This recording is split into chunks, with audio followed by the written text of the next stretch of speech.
तो hello guys, मैं हूँ रोहित राय और अभी रिसेंटली एक न्यूज़ आया कि कुणाल कामरा पे कंटेम्प्ट ऑफ कोर्ट का केस चलाने के लिए अटॉर्नी जनरल ने अनुमति दे दिया है।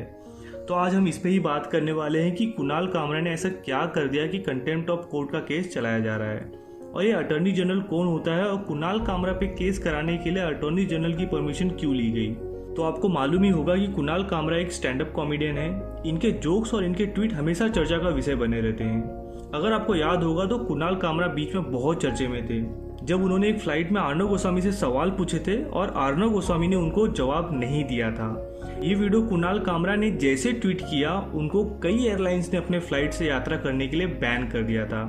और अभी आपको मालूम होगा कि रिपब्लिक भारत के editor in chief Arnab Goswami को 2018 के नाइक सुसाइड केस में रायगढ़ पुलिस ने 4 नवंबर को गिरफ्तार कर लिया था। उसके बाद अर्नब गोस्वामी ने 9 नवंबर को बेल के लिए हाईकोर्ट में अप्लाई किया था, लेकिन हाईकोर्ट ने बेल नहीं दिया था। उसके बाद 11 नवंबर को सुप्रीम कोर्ट ने अर्नब गोस्वामी को बेल दे दिया और सुप्रीम कोर्ट के द्वारा अर्नब गोस्वामी को बेल दिए जाने पर कुणाल कामरा ने कुछ विवादित ट्वीट किया था, जैसे the supreme court of this country is the most supreme joke of this country.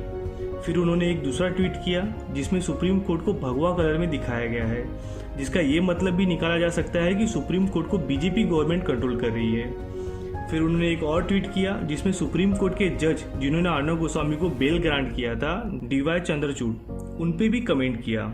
तो ये सब ट्वीट को लेके श्रीरंग नाम के एक वकील ने कुणाल कामरा पे कंटेम्प्ट ऑफ कोर्ट के तहत केस चलाने के लिए अटॉर्नी जनरल से अनुमति मांगी थी। अब पहले तो ये समझ लिए कि कंटेम्प्ट ऑफ कोर्ट का मतलब क्या होता है। तो भारत में कंटेम्प्ट ऑफ कोर्ट एक्ट 1971 है, जिसको 2 पार्ट में बांटा गया है। एक है सिविल कंटेम्प्ट और दूसरा है क्रिमिनल कंटेम्प्ट। अब सिविल कंटेम्प्ट मतलब जब कोर्ट के द्वारा दिए गए फैसले को कोई नहीं मानता है या उसे पूरा नहीं करता है तब उसे सिविल कंटेम्प्ट कहा जाता है। और दूसरा है क्रिमिनल कंटेम्प्ट, जिसके लिए बोला गया है कि अगर कोई कोर्ट की गरिमा को ठेस पहुंचा रहा है या कोर्ट के बारे में कुछ कह रहा है तब उसे क्रिमिनल कंटेम्प्ट कहा जाता है। और कुणाल कामरा के ऊपर क्रिमिनल कंटेम्प्ट ऑफ कोर्ट के तहत केस चलाया जाएगा। अब आपको बता दूं कि the contempt of court act 1971 के सेक्शन 15 के सब सेक्शन 1 में लिखा गया है कि अगर सुप्रीम कोर्ट या हाई कोर्ट को खुद से लगता है कि कोई कोर्ट की गरिमा को ठेस पहुंचा रहा है तो वो खुद उस इंसान पे कंटेम्प्ट ऑफ कोर्ट का केस चला सकती है।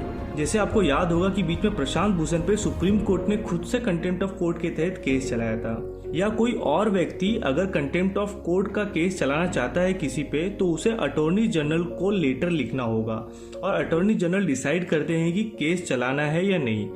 अब आपको बता दूं कि अटॉर्नी जनरल भारत सरकार का मेन कानूनी सलाहकार होता है और सुप्रीम कोर्ट में वो सरकार का मेन वकील होता है। अटॉर्नी जनरल एक ऐसा व्यक्ति होता है जिसमें सुप्रीम कोर्ट के जज बनने की योग्यता होती है और ऐसे व्यक्ति को राष्ट्रपति चुनते हैं अटॉर्नी जनरल के पोस्ट के लिए। और अभी भारत के करंट अटॉर्नी जनरल हैं के वेणुगोपाल। तो श्रीरंग नाम के एक वकील ने वेणुगोपाल को लेटर लिखा केस चलाने के लिए और के वेणुगोपाल ने ये कहते हुए केस चलाने की अनुमति दे दी कि आजकल लोग फ्रीडम ऑफ स्पीच के नाम पे कुछ भी बोलने लगे हैं सुप्रीम कोर्ट के बारे में। और ऐसे ही बीच में एक्ट्रेस स्वरा भास्कर के ऊपर भी कंटेम्प्ट ऑफ कोर्ट पे केस चलाने के लिए वेणुगोपाल के पास लेटर आया था, लेकिन तब उन्होंने उसे अनुमति नहीं दिया था। तो अब कुणाल कामरा पे कंटेम्प्ट ऑफ कोर्ट के तहत केस चलाया जाएगा और कंटेम्प्ट ऑफ कोर्ट के 6 महीने के लिए जेल या 2000 रुपये तक का फाइन लगाया जा सकता है। या दोषी व्यक्ति कोर्ट में माफी मांग ले तो भी कोर्ट उसे डिस्चार्ज कर देती है। लेकिन कुणाल कामरा ने वापस से ट्वीट करते हुए कहा है कि मैं माफी नहीं मांगूंगा। तो आई होप गाइस आपको ये पूरा मैटर क्लियर हो गया होगा। तो अभी के लिए बस इतना ही, आपसे लेता हूँ विदा। धन्यवाद।